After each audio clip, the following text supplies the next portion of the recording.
میں نے جو اپنی محدود سی زندگی میں دیکھا ہے، روڈ کو کراس دو قسم کی مخلوق بڑی بے دردی سے کرتی ہے اور بڑی بے فکری سے کرتی ہے. ایک گائیں بین سے، چاہے وہ جی ٹی روڈ پہ آ جائیں، کسی بھی روڈ پہ چلے جائیں، جب گائے تل جاتی ہے نا کہ میں نے روڈ کراس کرنا ہے، بھینس تل جاتی ہے نا میں نے روڈ کراس کرنا ہے، وہ نہیں دیکھتی، بڑی بے دردی سے روڈ پہ آتی ہے. سمجھ آئی؟ بھینس ہو یا بھینسا ہو، بڑی بے دردی سے آتے ہیں اور تمام گاڑیوں کو رکنا پڑتا، ان کو بچانا پڑتا. وہ اپنا حق سمجھتے ہوئے آتی ہے، اس کو آرام کرنے کا کیا کہتے ہیں کہ مزہ لینا ہو، اوپر سے اورینج ٹرین گر رہی ہے، کیا کہتے ہیں سائڈ پہ وہ سایہ پڑتا ہے، ٹھنڈی جگہ ہوتی ہے، وہ سڑک کے پاس ہی اسی مین سڑک کے اوپر ہی آرام سے بیٹھ جاتی ہے جگالی کرتے ہوئے. یہ ہم مشاہدہ کرتے ہیں. ایک تو یہ جانور ہوئے جو بڑی بے دردی اور بے فکری سے روڈ کو کراس کرتے ہیں. ایک معذرت کے ساتھ یہ ہماری مائیں بہنیں ہیں، خواتین ہیں، جو گھر میں کم رہتی ہیں، مارکیٹوں میں زیادہ جاتی ہیں، بڑی بے دردی سے روڈ کو کراس کرتی ہیں، بڑی بے فکری سے روڈ کو کراس کرتی ہیں. یہ کہتی ہیں بس ہم چونکہ خواتین ہیں ہم چلیں، ٹریفک خود ہی بند ہونی چاہیے، یا خود خیال رکھیں، اگر ٹکر لگ گئی ہم ظالم نہیں، ہم مظلوم ہیں.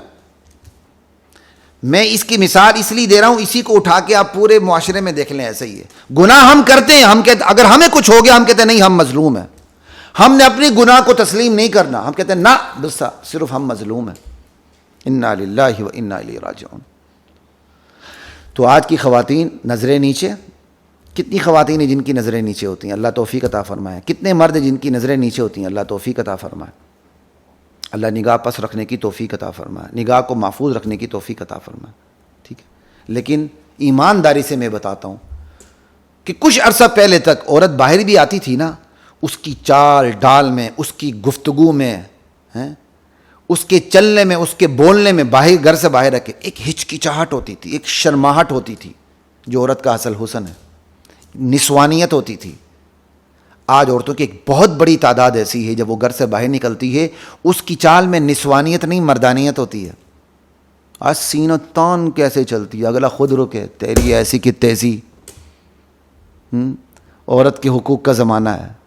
آپ دیکھ رہے ہیں نا یورپ میں مرد کھڑا ہو رہا ہے، میں مرد ہوں مجھے عورتوں کے برابر حقوق دیے جائیں. اب وہاں یہ لیول آ رہا ہے اور یہی صورتحال پاکستان میں پیدا کرنے کی کوشش ہو رہی ہے. لیکن انشاءاللہ یہ عالمان، یہ طالبان حق، یہ علماء کے وارثین، یہ زندہ انشاءاللہ ایسا ماحول ہم نہیں آنے دیں گے. ہم اپنی جان پہ کھیل جائیں گے، یہ ماحول اس میں نہیں آنے دیں گے.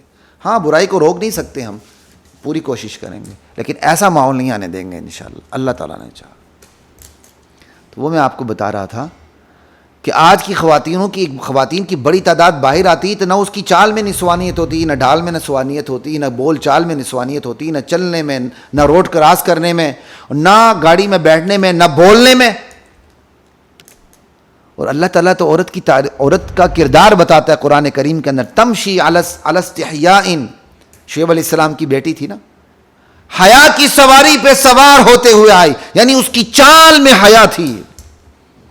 آج جتنی بھی میری بہنیں، سارے ملک کی بہنیں، چاہے وہ کافر ہیں، عیسائی ہیں، یہودی ہیں، میرے ملک کی میری بہنیں ہیں، سب سوچیں ان کی چال میں حیا کتنی ہے، نسوانیت کتنی ہے، جھجک کتنی ہے، ہچکچاہٹ کتنی ہے اللہ کا شکر ادا کریں، نہیں ہے تو فکر کریں. لا الہ الا اللہ. اور پھر یہاں کیا کہا گیا؟ اپنی شرمگاہوں کی حفاظت کریں.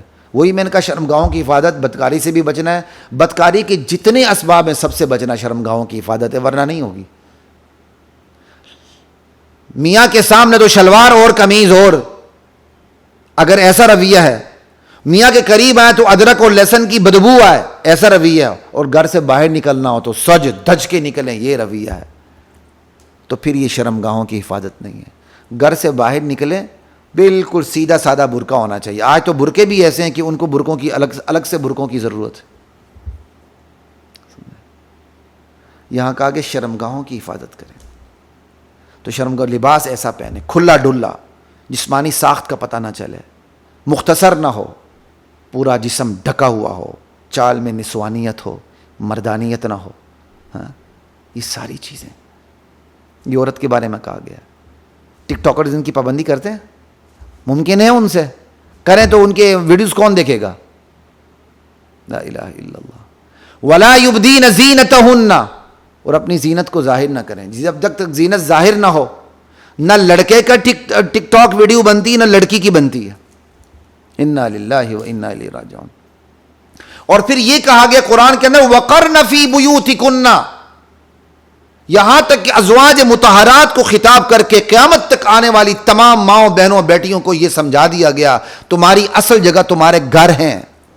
ضرورت کے وقت باہر نکلنا، بس گھر کے باہر کے کام تو مرد کے ذمہ ہیں. آج تو ماشاءاللہ ایسے غیرت مند مردوں کی تعداد میں کمی نہیں بلکہ اضافہ ہوتا جا رہا ہے جن کے گھر کے سارے باہر کے کام ان کی عورت کرتی ہے. وہ پھر بھی اپنے آپ کو دیندار سمجھتے ہیں، مولوی صاحب سمجھتے ہیں. ماشاءاللہ انا للہ و انا الیہ راجعون. گھروں میں ٹک کے رہیں. ازواج مطہرات کے عفت پاک دامانی میں کوئی شبہ کر سکتا ہے؟ ممکن ہی نہیں نا. ان کو خطاب کر کے کہا گیا تم نے بھی گھر میں ٹکنا ہے. تو پھر آج ہماری عورتیں مائیں بہنیں ان کو یہ حکم نہیں ہے؟ بطریق اولا ہے.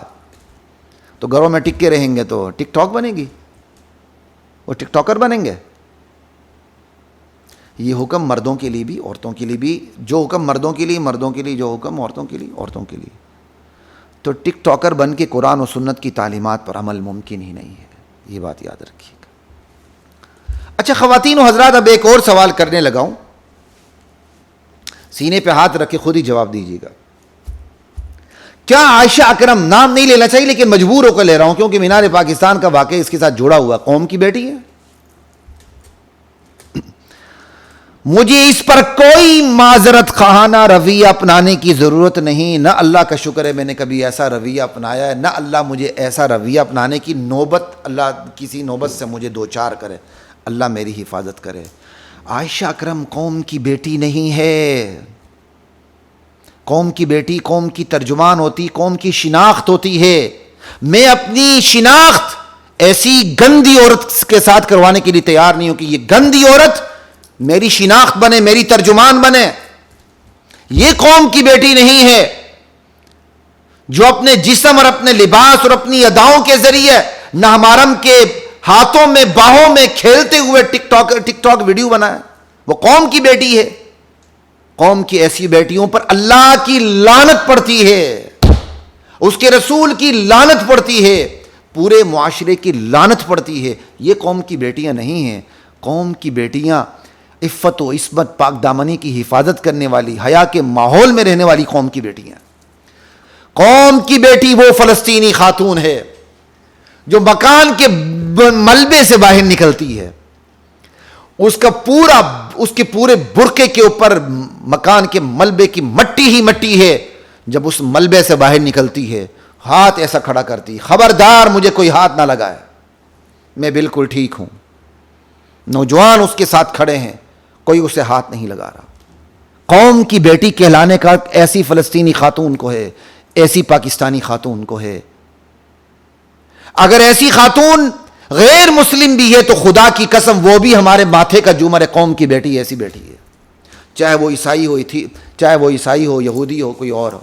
اگر وہ حیا کا خیال رکھتی ہے تو وہ قوم کی بیٹی ہے. اور اگر ایک مسلمان ہے بے حیا ہوتی ہے، خدا کی قسم وہ قوم کی بیٹی نہیں ہے، وہ قوم کے روشن ماتھے کا بدنما داغ ہے. قوم کی بیٹی، سر پہ ہاتھ رکھنا، پھر اپنی ریٹنگ بڑھانا، اپنی ویڈیوز کو بیچنا. انا للہ و انا الیہ راجعون. اچھا جی یہ گناہ کیا تو میں معافی مانگتا ہوں. معافی مانگو صحیح طرح، یہ کوئی طریقہ نہیں ہے. ایک عمل آپ جس کی مثال دے رہے ہیں اس عمل سے وہ بے حیائی رک رہی تھی. ایک عمل سے کسی کو آپ نے بے حیائی سے روکا ہے اور دوسرے عمل سے آپ بے حیائی پھیلا رہے ہیں. دونوں کو آپ ایک ہی جگہ لا رہے ہیں. انا للہ و انا، چٹو بٹے کو ایک ہی کر رہے ہیں. لا الہ الا اللہ. اچھا جی اب ایک اور سوال ہے، کیا یہ اینکرز BA پاس اینکرز یا کوئی بھی تعلیم ہے ان کی، یہ قوم کے دانشور ہیں جن میں سے ایک بڑی تعداد تو خود زو معنی لفظ بولتی ہے، بے حیا الفاظ کی برمار کرتی ہے. کیا یہ قوم کے دانشور ہیں؟ اگر کوئی اینکر واقعی دانشور ہے، مفکر ہے، ہوں گے کیوں نہیں ہوں گے، وہ سر آنکھوں پر. ہم انہیں سلام پیش کرتے ہیں. لیکن صرف اینکر بننا، صرف بات کرنے کا ڈھنگ آنا اور اپنی باتوں سے، اپنی لطیفوں سے، اپنی چال ڈال سے، اپنی ویڈیو سے معاشرے میں بے حیائی پھیلایا، واللہ العظیم یہ قوم کے دانشور نہیں ہیں. یہ قوم کے وہ دانشور نما اینکر ہیں جو قوم کے اندر بے حیائی پھیلا رہے ہیں. ان کو نہ دانشوری چمکانے کا حق ہے، نہ کسی کو یہ حق حاصل ہے کہ یہ ان کو دانشور سمجھیں. آپ نے رہنمائی لینی ہے دنیا کے شعبے میں، تو دنیا کے جس شعبے کا جو ماسٹر ہے اس کے پاس چلے جائیں. ڈاکٹر ہے تو میڈیکل کا مسئلہ ہے ڈاکٹر کے پاس جائیں، انجینئرنگ کا مسئلہ ہے انجینئر کے پاس جائیں، قانون کا مسئلہ ہے کسی اچھے وکیل کے پاس چلے جائیں، شریعت کا مسئلہ ہے علماء کے پاس آئیں. شریعت کے مسائل علماء کے علاوہ کہیں سے نہیں سیکھے جا سکتے. یہ لوگ ہیں قوم کے دانشور. کوئی بہت اچھے صحافی ہیں، اپنی جان پہ کھیل کر وہ قوم کے اندر قوم کی اقدار کو زندہ رکھے ہوئے ہیں، اسلام کے تصور حیا کی بات کرتے ہیں، اسلام کے تصور سزا کی بات کرتے ہیں. یہ قوم کے دانشور ہیں. لیکن آستینیں چڑھا کے بے حیائی کو پھیلانے والے اور لطیفوں پر اپنے ویڈیوز بنا کے کمائی کھانے والے، زوم آنا جملے بولنے والے، یہ قوم کے دانشور نہیں ہیں. یہ قوم کے دانشور کبھی ہو بھی نہیں سکتے. اب سوال یہ ہے، اگلا سوال خواتین و حضرات، مینار پاکستان کا جو حیاسوز واقعہ پیش آیا، اس کا اصل ذمہ دار کون ہے؟ سانحہ مینار پاکستان جو بے حیائی کا سانحہ ہے، اس کا اصل مجرم کون ہے؟ سن لیجیے، اصل مجرم کا سراغ مل چکا ہے. آپ مانے نہ مانے، اصل مجرم کا سراغ مل چکا ہے قرآن و سنت کی روشنی میں. قرآن و سنت کا مزاج یہ ہے، سزا ضرور ملنی چاہیے مجرم کو، لیکن سزا کا آغاز وہاں سے ہوگا جہاں سے جرم کا آغاز ہوا. لا الہ الا اللہ. جہاں سے جرم کا آغاز ہوا ہے سزا کا آغاز وہاں سے ہوگا. تو سوال ہے، سانحہ مینار پاکستان میں جرم کا آغاز کہاں سے ہوا ہے؟ فالوور سے ہوا ہے یا آئیڈیل سے ہوا ہے؟ آئیڈیل پرسنالٹی سے ہوا ہے. جس نے جو ٹک ٹاکر تھی وہاں سے ابتدا ہوا. یہ ٹک ٹاکر ٹک ٹاک ویڈیو بنانے کے لیے گھر سے خرمستیاں کرتے ہوئے، شیطانی چالیں چلتے ہوئے مینار پاکستان نہ آتی تو 400 کتے اس پر حملہ نہ ہوتے. انا للہ و انا الیہ راجعون. ان 400 کتوں کا کتا پانا اپنی جگہ، ان کو سزا ضرور ملنی چاہیے. لیکن سانحہ مینار پاکستان کی اصل مجرمہ یہ وہ خاتون ہے جو ٹک ٹاکر ہے. سب سے پہلے، ان فالوور سے بھی پہلے، اس بدترین بد کردار عورت کو سزا ملنی چاہیے. آپ کہیں گے بد کردار کیوں کا؟ بھائی بد کردار کسے کہتے ہیں؟ یہ کردار کی خرابی نہیں ہے، نہ محرم کے باہوں میں جھولے لینا، ٹک ٹاک بنانا. آپ اپنی ماں بہن کے بارے میں یہ برداشت کریں گے؟ پہلے ہم جب یہ بات کرتے تھے نا تو ہمیں 100% یقین ہوتا تھا کہ آگے سے جواب ملے گا، نہیں جی ہم اپنی ماں بہن کے بارے میں یہ کبھی برداشت نہیں کرتے. اب ہمیں 100% یقین 100% لوگوں کے بارے میں نہیں ہے، کیونکہ اب معاشرے میں ایک ایسا طبقہ بھی جنم لے چکا ہے، وہ کہتا ہے میری بیوی اپنی اس کی مرضی، چاہے میرے بستر پہ رات گزارے، کسی اور کے بستر پہ رات گزارے، کیونکہ اس کا جسم اس کی مرضی. میری ماں اس کی مرضی، جہاں مرضی رات گزارے. اب ایسے لوگ آ چکے ہیں. اس لیے اب ہمیں 100% یقین نہیں ہوتا کہ 100% معاشرہ آگے سے یہ جواب ملے گا، معاشرہ آگے سے یہ جواب دے گا. انا للہ و انا الیہ راجعون. تو خیر، اصل مجرم یہ خود بے ایمان عورت ہے، اس کو سزا ملنی چاہیے. سزا کا آغاز یہاں سے ہونا چاہیے. کن کن کرداروں کو ملے سزا، وہ ہم انشاءاللہ آگے جا کے بات کریں گے. اللہ تعالیٰ نے چاہ کے کن کن کرداروں کو اس کے سزا ملنی چاہیے. اب یہاں جو ایک بات جڑی ہوئی ہے وہ یہ کہ اسلام کیا مزاج رکھتا ہے، اس کا ٹیمپرامنٹ کیا ہے اصلاح کرنے میں اور سزا دینے میں. یاد رکھیے، اسلام کا مزاج سزا دینے میں، اصلاح کرنے میں یہ ہوتا ہے کہ وہ روٹ کاز کو پکڑتا ہے، وہ جا کے جڑ کو پکڑتا ہے، وہ گبون کو پکڑتا ہے، وہ جڑ کو پکڑتا ہے، وہاں سے بات کا آغاز کرتا ہے. یہ ہے اسلام کا مزاج. اصلاح بھی کرتا ہے تو جڑ سے کرتا ہے. مرد کو بھی کہتا ہے نگاہ نیچے رکھو, عورت کو بھی کہتا ہے نگاہ نیچے رکھو. مرد کو بھی کہتا ہے تم اپنا لباس تک درست رکھو, اپنی وضع قطع درست رکھو. عورت کو بھی کہتا ہے کہ اپنا لباس, اپنی وضع قطع درست رکھو, یہاں تک کہ تمہاری باتیں نا, اس کے اندر بھی ایسی نرمی نہیں ہونی چاہیے کہ کوئی اس سے غلط فائدہ اٹھانے کی کوشش کرے. تمہارے لہجے کے اندر بھی وہ نرمی نہیں ہونی چاہیے کہ اس نرماہٹ کو دیکھتے ہوئے کسی کا دل مچل جائے. قرآن یہ بات برداشت کرنے کے لیے تیار نہیں ہے. فلا تخضعن بالقول فیطمع الذی فی قلبہ مرض لا الہ الا اللہ, کہ تمہارے لب و لہجے میں وہ نرمی نہیں ہونی چاہیے کہ تمہاری نرماہٹ سے متاثر ہو کے جن لوگوں کے دلوں کے اندر بیماری ہے ان کے جذبات برانگیختہ ہو جائیں, وہ تمہاری طرف لپکیں. قرآن تو لب و لہجے تک کو کنٹرول کرتا ہے عورت کے. یہاں تو ادائیں بکتی ہیں, یہاں تو لہجہ بکتا ہے, یہاں تو مسکراہٹ بکتی ہے, یہاں تو سر کو ایسے مار کے دائیں طرف بال کرنا, بائیں طرف بال کرنا, یہاں تک بکتا ہے. اوپر سے نیچے تک ہر عضو کی ادا بکتی ہے. انا للہ و انا الیہ راجعون, انا للہ و انا الیہ راجعون. تو اسلام کا مزاج یہ وہ اصلاح بھی روٹ سے کرتا ہے, لا الہ الا اللہ, اصلاح بھی روٹ سے کرتا ہے اور سزا بھی روٹ سے ہی دیتا ہے. سمجھ آئی بات کی؟ تو اصلاح وہ روٹ سے کرتے ہوئے نظروں تک کو پکڑتا ہے, لب و لہجے کو پکڑتا ہے. سزا دیتے ہوئے روٹ کو پکڑتا ہے. وہ کہتا ہے اس گناہ کا آغاز کہاں سے ہوا تھا, جس سوراخ سے گناہ کا آغاز ہوا تھا اس سوراخ کو بند کرو. اب اسی واقعے کو دیکھ لیں کہ گناہ کا آغاز کہاں سے ہوا. ٹک ٹاکر سے ہوا, اس کی ویڈیو بنانے سے ہوا, اس کے فالوورز بنانے سے ہوا, ان فالوورز کو بنارے پاکستان بلانے سے ہوا, پھر ان فالوورز کے سامنے شیطانی چال چلنے سے ہوا, اپنے آپ کو بے پردہ کرنے سے ہوا, ادائیں اور دکھانے مستیاں کرنے اور کرانے سے ہوا. نبی علیہ السلام کی میں پوری حدیث نہ پڑھ سکا, ابھی دوبارہ پڑھ دیتا ہوں کہ اللہ کے نبی فرماتے ہیں دو قسم کے گروہ ایسے ہیں جن کو ابھی میں نے نہیں دیکھا, وہ جہنمی ہیں. ایک تو میں نے بتا دیا کہ جن کے ہاتھ میں کوڑے ہوں گے وہ لوگوں کو ماریں گے ظلماً.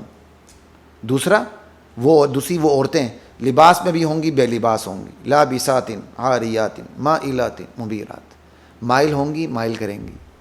ایسی عورتیں جو اپنی اداؤں سے, اپنے لباس سے, اپنے لب و لہجے سے, اپنے لہجے کی نرماہٹ سے, اپنی مسکراہٹوں سے لوگوں کو اپنی طرف مائل کریں گی. اور لوگ کیا کہتے ہیں, مائل کریں گی. ممیلات, اور خود بھی مائل ہوں گی. مائلات ممیلات لابسات عاریات مائلات ممیرات. تو سزا دینے میں بھی اسلام روٹ کو پکڑتا ہے. سزا ضرور دینی چاہیے, لیکن سزا جہاں سے گناہ کا آغاز ہوتا ہے وہاں سے سزا ملنی چاہیے. کیا اس ثانیہ مینار پاکستان سے ملکی وقار داؤ پہ لگا ہے؟ خواتین و حضرات یہ سوال ہے, کیا ثانیہ مینار پاکستان سے ملکی وقار داؤ پہ لگا ہے؟ اللہ, میں اب اس کا کیا جواب دوں؟ ثانیہ مینار پاکستان سے ملکی وقار داؤ پہ لگا. کیوں جی؟ فالوورز نے حملہ کر دیا, نوچ لیا, کپڑے اتار دیے, یہ کر دیا, وہ کر دیا, فلاں ٹمکانا شمکانا جو بھی ہے. مجھے اس سے انکار نہیں ہے, لیکن اللہ تعالیٰ نے بندے کو کھوتے کا دماغ نہیں دیا, انسان کا دماغ دیا. یہ جو ٹک ٹاکرز ویڈیو بنا رہے ہیں ان سے ملکی وقار داؤ پہ نہیں لگتا. یہ جو مختصر لباس پہنتے ہیں اس سے ملکی وقار داؤ پہ نہیں لگتا. یہ جو چست لباس پہنتے ہیں اس سے ملکی وقار داؤ پہ نہیں لگتا. یہ جو ایسا لباس پہنتے ہیں جس سے کیا کہتے ہیں پورے جسم کے جغرافیہ کا پتہ چلتا ہے, اس سے ملکی وقار داؤ پہ نہیں لگتا.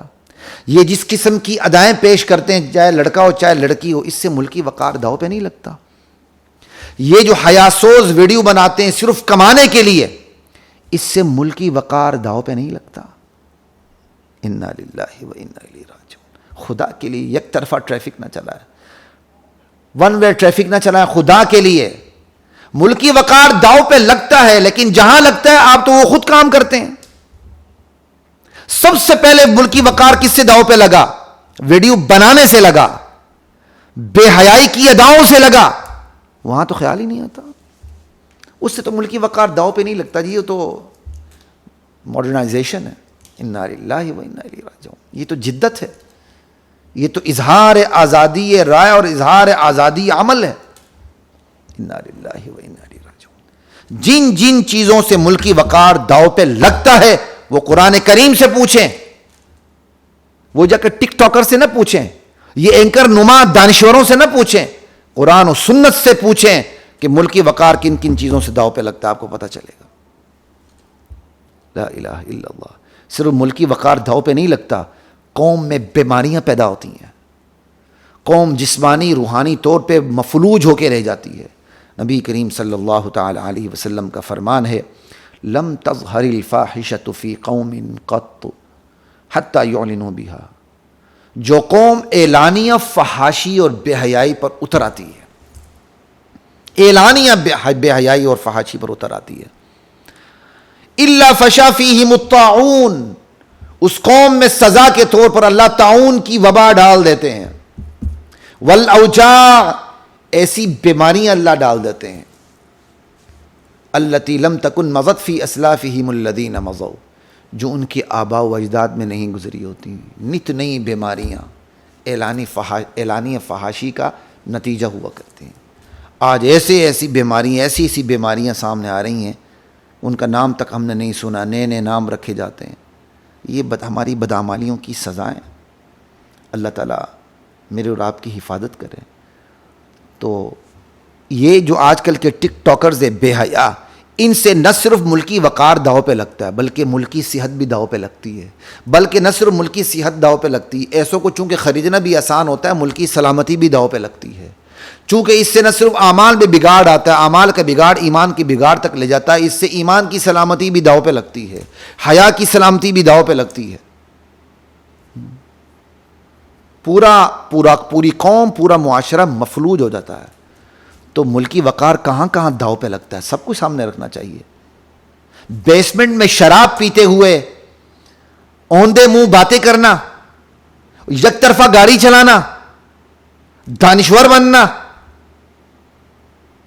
انا للہ و انا الیہ راجعون. شراب پی کے پروگرام کرنا, شراب پی کے تبصرے کرنا, شراب پی کے تجزیے کرنا, اس سے قوم ٹھیک نہیں ہوتی. اپنے عمل کو ٹھیک رکھتے ہو, اپنے قول کو بھی ٹھیک رکھنا, خود بھی عمل کرنا, دوسروں کو بھی عمل کے لیے کہنا. یہ ہے اصل میں صحیح درست سمت. وگرنہ اس کے بغیر قوم ٹھیک بالکل نہیں ہو سکتی. اور اسلام کے تمام احکام کو من وعن نافذ کرنا, تب قوم ٹھیک ہوگی, اس سے پہلے قوم ٹھیک نہیں ہوگی. تو خواتین و حضرات, حاصل خلاصہ یہ جو اب تک میں نے جو ملکی تناظر میں مینار پاکستان کے سانحے کے تناظر میں آپ سے میں نے بات کی, اس کا اگر میں ایک دو لائنوں کے اندر بات کر لوں تو آپ پورے نقشے کو دوبارہ ذرا دیکھ لیں, پھر ہم عالمی تناظر کی طرف جا کے عالمی تناظر کی روشنی میں عالمی تناظر کو سامنے رکھتے ہوئے بات کریں گے. اب آپ دیکھیں کہ اکاؤنٹ بنایا گیا, بے حیا فالوورز پیدا کیے گئے, ٹھیک ہے, اور بے حیائی کے دمال ڈالتے ہوئے انٹری ماری گئی, فالوورز کو ڈیٹ بتائی گئی, اکسایا گیا تم سب نے وہاں آنا ہے. فالوورز وہاں آئے, ادائیں دکھائیں گئیں, آگے سے پھر رد عمل بھی ہوا, رد عمل قابو میں نہیں رہا, بے قابو ہوا, ٹھیک ہے. پھر آگے ریاست خاموش رہی, ریاستی کردار بھی آپ کے سامنے ہے. پھر یہ دانشور نما اینکر کی بھی میدان میں آگے, انہوں نے ون وے ٹریفک سامنے کر دی, عورت کا صرف مظلومانہ چہرہ سامنے رکھا, عورت کے گناہ پر بالکل مٹی پاؤ کی پالیسی رکھی. یہ سارا نقشہ آپ کے سامنے. پھر تجزیے تبصرے, کچھ تجزیے تبصرے بڑے جاندار, کچھ بے جان, کچھ دفاعی, کچھ جارحانہ, کچھ حمایت میں, کچھ مخالفت میں. ریاست صرف ابھی تک تماشبین ہے, کوئی کردار نہیں ریاست کا. اب اس پورے نقشے کو یہ جو ایک ثانیہ پیش آیا, یہ ہے اس کا پورا خلاصہ. اس کو آپ ذہن میں رکھیں. اب اس کو ذہن میں رکھتے ہوئے عالمی تناظر کو سامنے رکھیے گا. بس اب میں آپ سے عالمی تناظر پہ بات کرنے لگا ہوں. عالمی تناظر کو سامنے رکھتے ہوئے بین الاقوامی جو ایک معاملات ہیں ان کو سامنے رکھتے ہوئے، بین الاقوامی جو ایشوز ہیں ان کو سامنے رکھتے ہوئے میں آپ کے سامنے بات کرنے لگا ہوں. اس پورے مینار پاکستان کا جو ثانیہ ہے اس کو آپ نے اپنے ذہن میں رکھنا ہے. ذہن میں رکھ کے اب عالمی تناظر کی روشنی، عالمی تناظر کو سامنے رکھتے ہوئے ہم بات کرتے ہیں. عالمی تناظر یہ ہے امت مسلمہ کو چھوڑ کے، میں غداروں کی بات نہیں کر رہا، امت مسلمہ کو چھوڑ کے عالمی تناظر اس وقت یہ ہے، بین الاقوامی جو ایک تصویر سامنے آتی ہے وہ یہ ہے، خدائی نظام سے متصادم انسانی نظام کی تشکیل. یعنی انسان نے جو ایک جس نظام زندگی میں اپنی زندگی گزارنی ہے وہ تو اللہ کی طرف سے آیا ہوا ہے. اللہ نے صرف مخلوق نہیں بھیجی، مخلوق نے کس نظام میں اپنی زندگی گزارنی، اللہ نے اوپر سے وہ نظام بھی بھیجا ہے. لیکن خدا کے اس نظام سے متصادم بالکل مخالف ایک انسانی نظام کی تشکیل بھی ہوئی ہے. پہلے جو انسانی نظام کی تشکیل ہوتی تھی وہ باقاعدہ تشکیل نہیں ہوتی تھی، وہ بے عملی ہوتی تھی. کسی ایک جگہ کوئی بادشاہ خراب ہو گیا، حکمران خراب ہو گیا، بے عملی آ گئی بس، یا اس بادشاہ نے اپنے خاص علاقائی حدود کے اندر اسلام سے متصادم قوانین بنانے کی کوشش کی بس. اب یہ بات نہیں ہے، اب مسئلہ بڑی خطرناک حدود میں داخل ہو چکا ہے. خدائی نظام سے متصادم انسانی نظام کی تشکیل ہو چکی ہے اور اس کو ہیومینٹی کا نام دے دیا گیا ہے، اس کو انسانیت کا نام دے دیا گیا، اس کو مذہب کا نام نہیں دیا گیا. یہ بات یاد رکھیں، مذہب کا نام نہیں دیا گیا بلکہ مذہب کا انکار کر کے انسانی نظام کا نام دیا گیا ہے. حالانکہ مذہب کیا ہے؟ مذہب آپ کو زندگی گزارنے کی قدریں دیتا ہے، اس کی ویلیوز آپ کو پرووائڈ کرتا ہے، فراہم کرتا ہے، بس یہ کام کرتا ہے نا. زندگی آپ نے کیسے گزارنی ہے، تو جو آسمانی طریقہ کار ہے جس کے مطابق میں نے اور آپ نے زندگی گزارنی اس کو مذہب کہتے ہیں، اس کو دین کہتے ہیں. تو اس باغی انسان نے بھی خدائی نظام سے متصل، خدائی نظام سے متصادم ایک اپنا نظام بنا لیا. ٹھیک ہے، نظام بنا کے اس کو مذہب نہیں کہا. حالانکہ یہ مذہب کہیں نہ کہیں اتنی بات تو ہے نا کہ یہ بھی زندگی گزارنے کا ایک نظام ہے. تو بھائی مذہب بھی زندگی گزارنے کا ایک نظام ہی دیتا اور کیا کرتا.